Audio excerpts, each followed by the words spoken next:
Hello and welcome to Channel's Book Club. I am Olakunle Kasumo. Today is about courage, doggedness, faith, family support, and the strength that comes from love. It's the story of Adenike Oyetunde, a young woman who, despite losing a leg to cancer in her early 20s, has gone on to become an inspirational role model, encouraging thousands of people to forge on, no matter what they have lost in life. Adenike is a lawyer, media personality, and founder of Amputees United.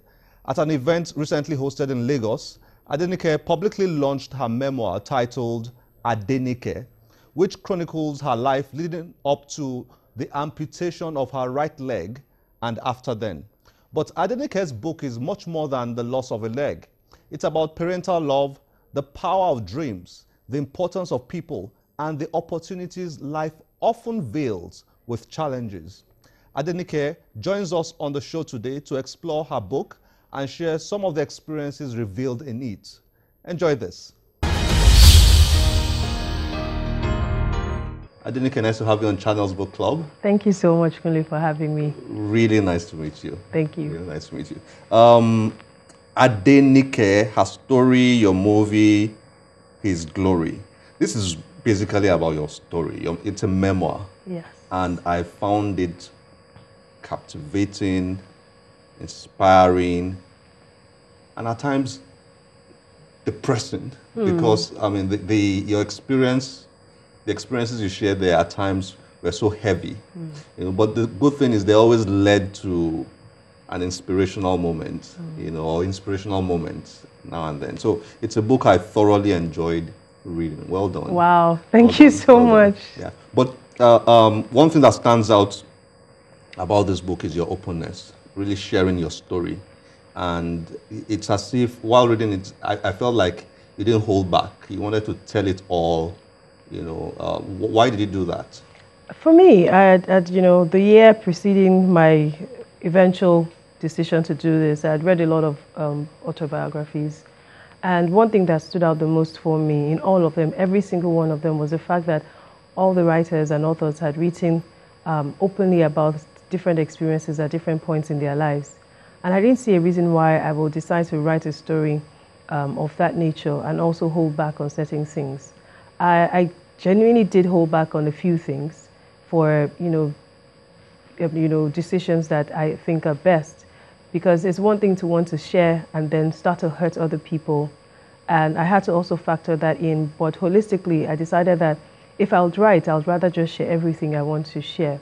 Because it's a journey that I believe very strongly that anyone who picks up this book should be able to relate with at certain points in time. It may not be, you know, a loss as such, but I realize that every single one of us has suffered loss of various forms. And for that particular reason, people can connect with this story. Loss of a loved one, loss of a job, loss of a career, you know, different losses that have occurred. And for that particular reason, I thought, you know what, if I can share how through the loss, I was able to have my mind over whatever matter I was going through and have continued to decide that victory is just the only option that I have. And I'm sure that one person who picks up this book can also relate going through their loss. And incidentally, quite a number of people have also, you know, read and have said, I forgot my mom passed from cancer, and I read it and I remember the hospital experiences and it broke me again. And then reading that, you know, unfortunately she lost her battle, you know, but reading that you survive and you're here is just soothing for me to understand. So I figured I would rather just tell the entire story than just hold anything back. For the sake of people out there who don't know the story, let's try and introduce this story, this book basically, to viewers out there. What's the Adenike story? What are they going to find in this? Wow. They're going to find the story of a very playful child, an only child of both parents. A story of growing up with boys all around, being the tomboy. A story of a child that had a favorite parent, my father, obviously, because he was the one that would always pamper me. The story of learning the expression of love through my mother's eyes. it took a long while for me to accept, this woman really loved me, because it wasn't, in comparison to my father, it was different. I shared that as well. Adenike's story is also a story of brokenness, a story of trust. It's a story of networking and family. I'm so big on people. I say it all the time. I'm rich in very good people. And it's a story of God. It's a story of purpose. It's a story of vulnerabilities. I've learned through the years to be open. So when I see on social media people share stories of, oh, they will stab you, I cannot relate. Because thankfully, I have a circle of people that I'm open with, and vice versa. And everybody guards everybody's story and help each other to grow. So I shared very, very extensively on vulnerability and the responsibility that he beholds on you when people share experiences with you. I shared the story of university, when I talked about almost losing out on my admission. Yeah. And I remember quite a number of people say, that happened to me as well. Yeah. I shared that story. So it's so many stories all packed, but what connects all of them together is that it's a single event that changed the trajectory of my life's journey and has seen me continue to evolve, because I really haven't gotten started or even gotten to where I'm expected to be, but I'm not where I once was. We're going to come to the central, what I consider to be the power of your story emanates from the cancer experience and the loss of your leg. But it's easy for somebody who is looking at this book to think that is what this book is all about. Yes. This book is a lot more than that. But we're going to come to that. But when I read a book, I'm always asking myself, what stands out for me? What stands out for me? What stands out for me in this book is that it's not what happens to us. It's who we are and how we react to what happens to us that ultimately matters and will ultimately determine how we end up. That's what stood out for me while reading this.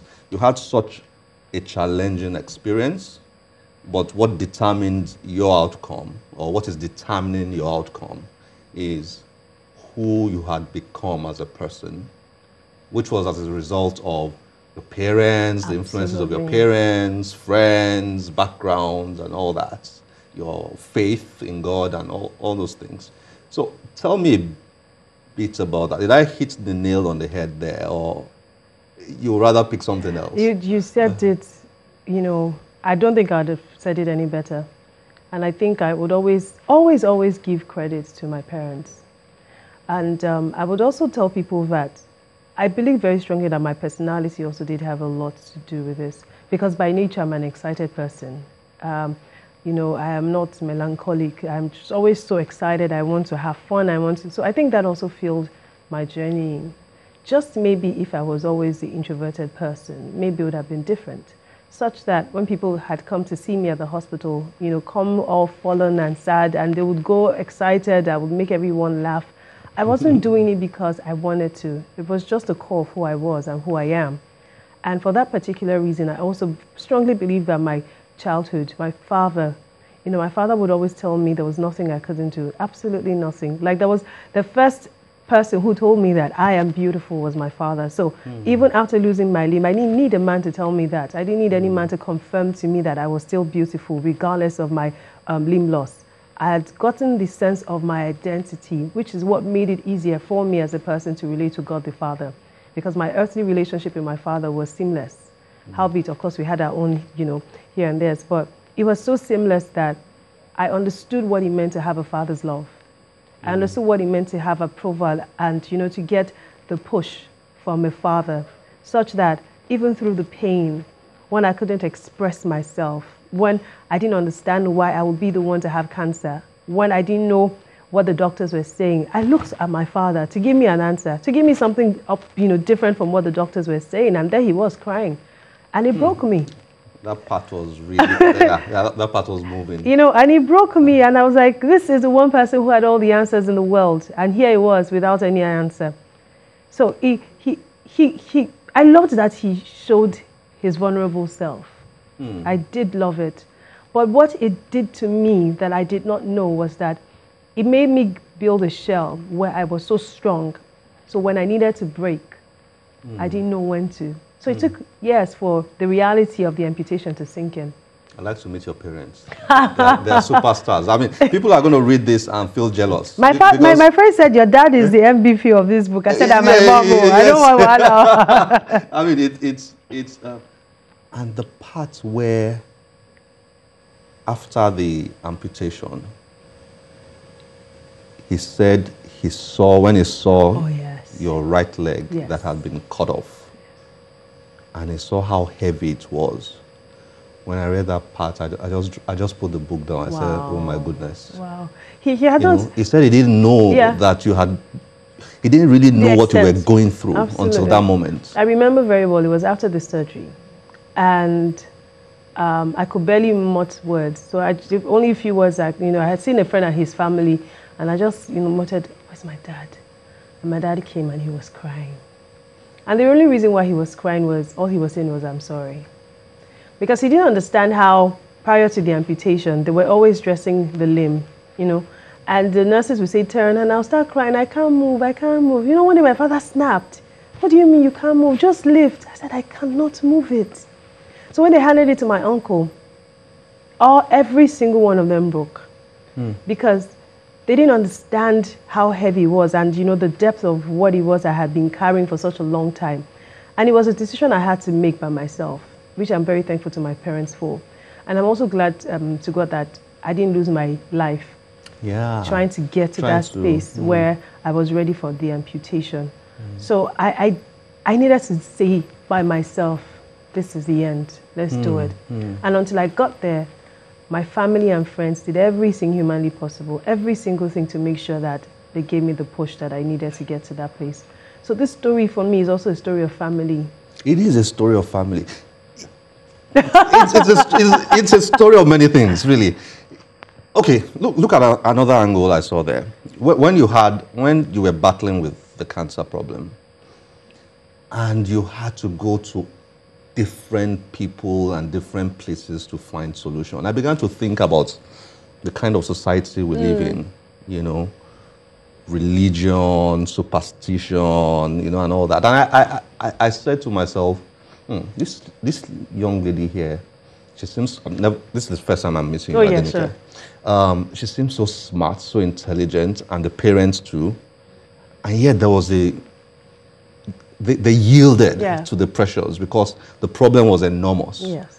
And I said to myself, that's the story of all of us in Nigeria. Absolutely. To a very large extent. Yours may be this angle, the other person is, something else, That was a bit challenging and tricky for you, right? It was. And I think that the take home for me throughout that entire experience was the fact that human beings can be very funny and absolutely wicked. People would prey on you. Because you have a problem. They would prey, people would prey on you. And one thing that stood out for me was love. Because a lot of the family friends that referred us to several places were doing it from a standpoint of love. It wasn't from a standpoint of pain or a standpoint of whatever. It was just love. Let's help you. Let's try this option. It probably will, have the solution that we need.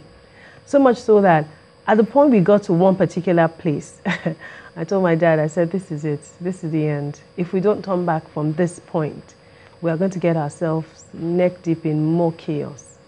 And he looked at me and he said, are you sure? I said, yes. I said, take me back home. And he took me back home and I was there for a very long, for weeks. And at this time I had bed sores, so it was intriguing to me that people would always come up and say different things. Somebody's responsible, don't say hello to this neighbor, cut this tree down. We had this big guava tree that my father loved so much in the compound, and somehow someone just convinced us to cut it off. That's where the problem. That people were meeting on the tree. On the tree. And I told my father, I said, but we're educated. How do we to believe that some people are gathering on a tree to, and people, our society, we're Africans, so we always, cancer, there's no cure, there's no cause. So someone has to be responsible. People ask me as far as, who did you give your clothing to? Who did you give your footwear to? What parts did you? And I'm like, I stay in a room of 5 ladies. I barely know. We can't keep track. So for that particular reason, I knew it was phony. Every single one of them said someone was responsible, save for medicine. And until it happened to me, we started to say, oh, the indications that it happened to my maternal grandmother. That's when we knew, all of this. So it's pray. People will pray on you. And my only hope is that we never get problems that overwhelm us. Because when you do, you need to dire solutions. Reading this, it's like life has been largely normal for you. Is that reality? No. You're in your early 30s? Yes, I'm in my early 30s. I'm 33. Wow. Wow. Mm-hmm. Do you go on dates? Oh yeah, I'm in a relationship. Fantastic. Yes, I am. So largely normal, like you wrote here. It is. I do everything I want to. I ask for help now, something I had to learn through the years, because of the strength. Everybody kept saying, oh, you're strong, I will do everything, even when I couldn't, just to prove to people that, but I've grown into asking for help. I've grown into accepting help. And that is a sign of strength, really. Absolutely, absolutely. And, you know, questions people would always ask, can you carry a child to term? Kind of like, have you ever seen a pregnant woman on a wheelchair? And I go, yeah, so you know, not every woman, people actually do have selective cesarean sessions, so why should mine be different if I choose to? So life is fairly normal, and I'm excited. Exactly. Fantastic. So, I mean, finally, for people who are watching out there and who are probably by now looking forward to picking up this book, you know, to read, what's the most inspiring thing for you throughout all this, I mean, this experience? Wow. You know, what's the most inspiring thing for you as an individual? For me, the most inspiring thing is that I'm living my life for myself. And in turn, I see that it's inspiring others. And there's nothing else I can give any human being satisfaction than to know that through your life's experience, people are living fully. And that just always warms my heart every single day. Fantastic. Adenike, thank you so much. Thank you so much for having this chat with you. Thank you very much. Nice to have you on Channels Book Club. Thank you very much. Keep writing, keep inspiring. I'll try my best.